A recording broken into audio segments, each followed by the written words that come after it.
प्रिय छात्र एवं छात्राओं, आपका दिन शुभ हो। आज हम लोग अध्ययन करेंगे गोस्वामी तुलसीदास जी द्वारा रचित धनुष भंग के पद। उदित उदयगिरि मंच पर रघुबर बाल पतंग का। तो चलिए शुरू करते हैं। उदित उदयगिरि मंच पर रघुबर बाल पतंग, बिकसे संत सरोज सब हर्षे लोचन भृंग। नृपः केरि आशा निशनाशी, वचन नखत अवलीन प्रकाशी। मानी महिप कुमुद सकुचाने, कपटी भूप उलूक लुकाने। भय विशोक कोक मुनि देवा, बरसहि सुमन जनावहि सेवा। गुरुपद बंदि सहित अनुरागा, राम मुनि सन आयुष मांगा। सहज चले सकल जग स्वामी, मत्त मंजुवर कुंजर गामी। चलत राम सब पुर नर नारी, पुलक पूरि तन भये सुखारे। बंद पितर सुर सुकृत सम्हारे, जो कुछ पुण्य प्रभाव हमारे। तव शिव धनु मृणाल की नाही, तो रहु राम गणेश गोसाई। पद की व्याख्या से पूर्व इसके शब्दार्थ को देख लेते हैं। उदित मतलब प्रकट होना। उदयगिरि उदयांचल पर्वत, जहाँ से सूर्य निकलता है, जिस पर्वत के पीछे से। रघुबर माने श्री रामचंद्र जी। बाल पतंग, बाल सूर्य, पतंग का अर्थ होता है सूर्य। बाल माने बालक, छोटा रूप। बिकसे प्रसन्नता से खिल उठे। संत माने सज्जन। हर्षे माने हर्षित हो गए। लोचन, लोचन माने आँखें। भृंग माने भंवरे। नृपः राजाओं के। आशा माने आशा। निशि, निशि माने रात्रि। नाशी माने नाश हो जाना। बचन, बचन माने बातें। नखत माने तारागण, नक्षत्रगण। न प्रकाशी, प्रकाशमान न होना, प्रकाशमय न होना। मानी, मानी माने घमंडी। महिप माने राजा। कपटी भूप, छल कपट करने वाले राजा। उल्लू, उलूक माने उल्लू। भय विशोक, विशोक माने बिना शोक के, बिना चिंता के हो गए। कोक, कोक माने चकवा पक्षी, एक प्रकार का पक्षी। वर्षा सुमन, वर्षा माने वर्षा करना। वर्षा सुमन फूलों की वर्षा करना, करने लगे। वंदि माने वंदना करना। सहित अनुरागा, प्रेम सहित। आयुष मांगा, आशीर्वाद मांगा। सहज ही चले, सहज गति से, स्वाभाविक गति से चले। सकल जग स्वामी, सकल माने संपूर्ण जग, संसार के स्वामी। कुंजर, कुंजर माने हाथी। पुर माने नगर, जनकपुरी। जनकपुरी में स्वयंवर हो रहा था सीता जी का, तो यहाँ पुर का तात्पर्य जनकपुरी से है। पुलक पूरी, पुलक माने पुलकित हो जाना। पूरी माने पूरी तरह से, कैसे। तन माने शरीर के, शरीर सभी के शरीर रोमांचित और पुलकित हो गए। पितर माने पूर्वज।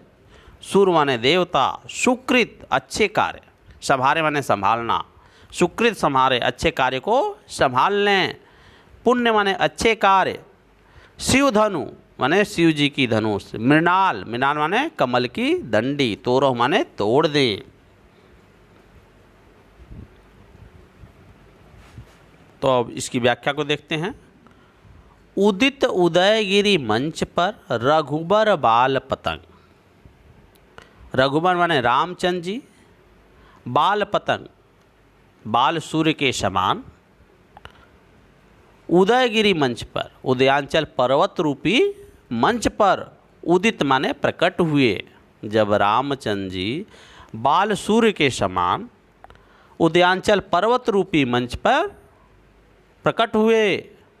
बिकसे संत सरोज सब, बिकसे माने प्रसन्नचित हो गए। संत सरोज, संत रूपी कमल, जो सज्जन रूपी कमल थे, वह क्या हो गए? प्रसन्नचित हो गए। हर्षे लोचन भृंग, और उनके नेत्र रूपी भंवरे जो थे वह हर्षित हो गए। अर्थात कहने का तात्पर्य यह है कि जिस प्रकार से सूर्य के उदित होने पर, बाल सूर्य के उदित होते ही कमल, सरोवरों में कमल खिल जाते हैं, उस पे भंवरे मड़राने लगते हैं, ऐसे ही श्री रामचंद्र जी के विशाल मंच पर स्वयंवर या उस धनुष जहाँ रखी हुई थी उस धनुष के मंच पर प्रकट होते हुए चढ़ते ही जो वहाँ सज्जन लोग उपस्थित थे उनके चेहरे पर कमल के समान प्रसन्नता आ गई। हर्षे लोचन वृंग, और उनकी आंखें भी हर्षित हो गईं। जो अब तक निराशाजनक थी आंखें कि कोई उस धनुष को उठा नहीं पा रहा है, अभी तक उठाया नहीं पाया, तो आंखें निराश थी, वह आंखें भी अब हर्षित हो गई। नृपहि केरी आशा निशिनासी, बचन नखत अवलीन प्रकाशी। नृपहि माने राजाओं के, नृपहि केरी माने राजाओं के, आशा माने आशाओं का, निश माने रात्रि, नाश हो गया। राजाओं के आशा रूपी रात्रि का नाश हो गया। अर्थात जब सूर्य उदित होता है तो रात्रि क्या हो जाती है, समाप्त हो जाती है, रात्रि का नाश हो जाता है।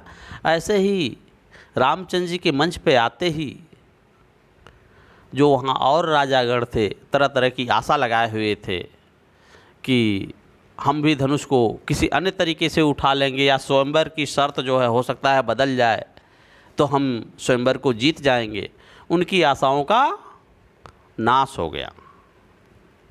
वचन नखत अवलीन प्रकाशी, वचन जो वचन माने बातें तरह तरह की हो रही थीं, वह अब बातें तारागणों के समान समाप्त हो गई हैं। सूर्य के उदित होते ही आसमान में तारे दिखना बंद हो जाते हैं। ऐसे ही रामचंद्र जी के मंच पे चढ़ते ही जो सभा में तरह तरह की बातें हो रही थी वह भी बातें अब बंद हो गई हैं। सभी लोग मौन हो गए, उनको विश्वास हो गया कि रामचंद्र जी इस धनुष को उठा ही लेंगे। मानी महिप कुमुद सकुचाने, मानी महिप माने जो घमंडी राजा हैं, महिप माने राजा, मानी माने घमंडी। कुमुद सकुचाने, कुमुद, कुमुद एक पुष्प होता है कमल की भांति का, वह उसकी तरह सकुचा गए हैं, सिकुड़ गए हैं। कपटी भूप उलूक लिकाने, और जो छल कपट से स्वयंवर को जीतने की इच्छा रख रहे थे ऐसे राजा, भूप माने राजा, छल कपट की इच्छा रखने वाले राजा जो थे वह उल्लुओं की भांति छिप गए। अर्थात सूर्य के निकलने पे उल्लू छिप जाते हैं, वैसे ही रामचंद्र जी के आने पर वह कपटी राजा भी अपने आप को छिपा लिए। भय विशोक कोक मुनि देवा, और रामचंद्र जी के मंच पे आते ही जो मुनि और देवतागण थे वह विशोक, बिना शोक के अर्थात बिना चिंता के हो गए, अर्थात वह प्रसन्नचित्त हो गए। उनको विश्वास हो गया कि रामचंद्र जी इस धनुष को अवश्य उठा लेंगे। बरसन ही सुमन जनाव ही सेवा, और वह मुनि और देवतागण क्या किए, फूलों की वर्षा करके अपनी सेवा का अनुग्रह जतलाने लगे। गुरुपद बंदी सहित अनुरागा, गुरुपद बंद सहित, पद माने पैर चरण, बंद माने वंदना कर, सहित अनुरागा माने प्रेम सहित। रामचंद्र जी अपने गुरु के चरणों की प्रेम सहित वंदना करके राम मुनि सन आयुष मांगा, और अन्य मुनियों से रामचंद्र जी ने आयुष माने आशीर्वाद मांगा कि धनुष उठा लें। रामचंद्र जी क्या किए कि अपने गुरु के चरणों की प्रेम सहित वंदना किए और अन्य मुनियों से भी आशीर्वाद मांगा। सहज ही चले सकल जग स्वामी, मत्त मंजुवर कुंजरगामी, और धनुष की तरफ रामचंद्र जी सहज गति से चले। मत्त मंजुवर कुंजरगामी, जैसे मतवाला शक्तिशाली हाथी, सुंदर हाथी जो है सहज गति से चलता है, वैसे ही अपनी स्वाभाविक गति से श्री रामचंद्र जी धनुष की तरफ बढ़ चले। चलत राम सब पुर नर नारी, पुलक पूरी थन भय सुखारी। रामचंद्र जी के चलते ही किस तरफ, धनुष की तरफ चलते ही नगर के, पुर के जो भी स्त्री और पुरुष थे उनके पुलक पूरी तन भय सुखारे, उनके तन शरीर जो है पुलकित हो गए, रोमांचित हो गए, और वह सुखारी माने सुख का अनुभव करने लगे। जो नगर के निवासी थे उस जनकपुरी के, सभी लोग निराशा और दुख में थे कि कोई धनुष नहीं उठा पा रहा है, सीता जी का विवाह कैसे होगा। अब जैसे ही रामचंद्र जी धनुष की तरफ बढ़े हैं तो उनके शरीर जो है प्रसन्नता से खिल उठे, सुख का अनुभव करने लगे और पुलकित हो गए, रोमांचित हो गए। बंद पितर सुर सुकृत सम्हारे, जो कछु पुण्य प्रभाव हमारे। और जो नगरवासी थे और नगर के पूर्व नगर के लोग थे, वो सभी लोगों ने बंद माने वंदना करने लगे। पितर अपने पितरों की, पूर्वजों की, सूर्य देवताओं की सुकृत सम्हारे, और वंदना करके कहने लगे कि इस अच्छे कार्य के, हे हमारे पितृगण, हे देवतागण, इस अच्छे कार्य को आप संभाल लें। कौन सा अच्छा कार्य? कि रामचंद्र जी इस धनुष को उठा लें। यह एक अच्छा कार्य होगा कि रामचंद्र जी धनुष को उठा लें और सीता जी का विवाह हो जाए। इस अच्छे कार्य को हे हमारे पितृगण और देवतागण आप संभाल लें। जो कुछ पुण्य प्रभाव हमारे, जो कुछ भी हमारे किए गए पुण्य का, अच्छे कार्य का प्रभाव हो, तो आप इस अच्छे कार्य को संभाल लें। तो शिवधनु मृणाल की नाही, तो रहु राम गणेश गोसाई। और आगे वो कहने लगे, हे गणेश जी आप भी इसको संभाल लें। और उस तव शिवधनु, उस शिवधनुष को श्री रामचंद्र जी मृणाल की नाही, कमल की दंडी के समान। तो व्याख्या को एक बार और देख लेते हैं कि इसको लिखेंगे कैसे। सबसे पहले हम संदर्भ लिखेंगे। यह पद्यांश हमारी पाठ्य पुस्तक के तुलसीदास नामक पाठ से तुलसीदास जी द्वारा रचित धनुष भंग से लिया गया है। प्रसंग में इस पद्य में तुलसीदास ने सीता स्वयंवर में शिव धनुष उठाने के लिए मंच पर उपस्थित होते श्री राम की शोभा का वर्णन किया है। व्याख्या। तुलसीदास जी कहते हैं कि उद्यांचल पर्वत के समान बने हुए विशाल मंच पर श्री रामचंद्र जी रूपी बाल सूर्य के उदित होते ही सभी संत रूपी कमल खिल उठे और नेत्र रूपी भंवरे हर्षित हो उठे।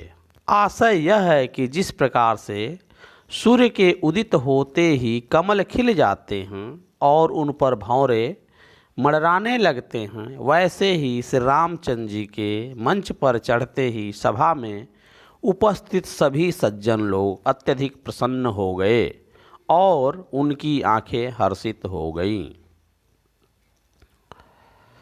आगे गोस्वामी तुलसीदास जी कहते हैं कि श्री रामचंद्र जी के मंच पर चढ़ते ही सभा में उपस्थित अन्य राजाओं की आशा रूपी रात्रि नष्ट हो गई और उनके वचन रूपी तारों के समूह का चमकना बंद हो गया। अर्थात जिस प्रकार सूर्य के उदित होने पर रात्रि का नाश हो जाता है और तारों का चमकना बंद हो जाता है, वैसे ही सभा में उपस्थित अन्य राजाओं की आशाओं का नाश हो गया और तरह तरह की जो बातें हो रही थी वह बंद हो गई। घमंडी राजा कुमुद की भांति संकुचित हो गए और कपटी राजा उल्लू की भांति छिप गए। मुनि और देवता रूपी चकवे शोक रहित अर्थात प्रसन्न हो गए। वे फूलों की वर्षा करके अपनी सेवा अनुग्रह को प्रकट करने लगे।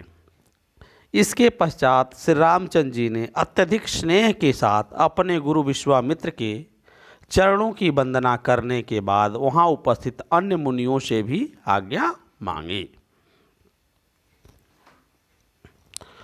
गुरु पुनः गोस्वामी तुलसीदास जी कहते हैं कि समस्त चराचर जगत के स्वामी श्री रामचंद्र जी स्वाभाविक चाल से सुंदर, मतवाले और श्रेष्ठ हाथी की चाल से चले। श्री रामचंद्र जी के चलते ही सभा में उपस्थित नगर के सभी स्त्री पुरुष प्रसन्न हो गए और उनके शरीर रोमांच से पुलकित हो गए। समस्त स्त्री पुरुषों ने अपने पूर्वजों की वंदना की, अपने पुण्य कर्मों का स्मरण करते हुए कहा कि हे गणेश जी, यदि हमारे किए हुए पुण्य कर्मों का किंचित भी फल मिलता हो तो श्री रामचंद्र जी शिव के इस प्रचंड धनुष को कमल की नाल अर्थात दंड के समान तोड़ डालें। आशय यह है कि सभा में उपस्थित कुटिल और अभिमानी राजाओं के अतिरिक्त सभी व्यक्ति यह चाहते थे कि रामचंद्र जी इस धनुष को तोड़ दें। काव्यगत सौंदर्य, भाषा जो है अवधि है, रस अद्भुत और श्रृंगार है, छंद दोहा और चौपाई है, अलंकार उपमा रूपक अनुप्रास अलंकार का मिला जुला प्रयोग है, गुण माधुर्य है। यहाँ पर मंच की विशालता और श्री रामचंद्र जी के सौंदर्य का वर्णन किया गया है। यदि वीडियो आपको पसंद आई हो तो लाइक कर दें और चैनल को सब्सक्राइब कर लें। धन्यवाद।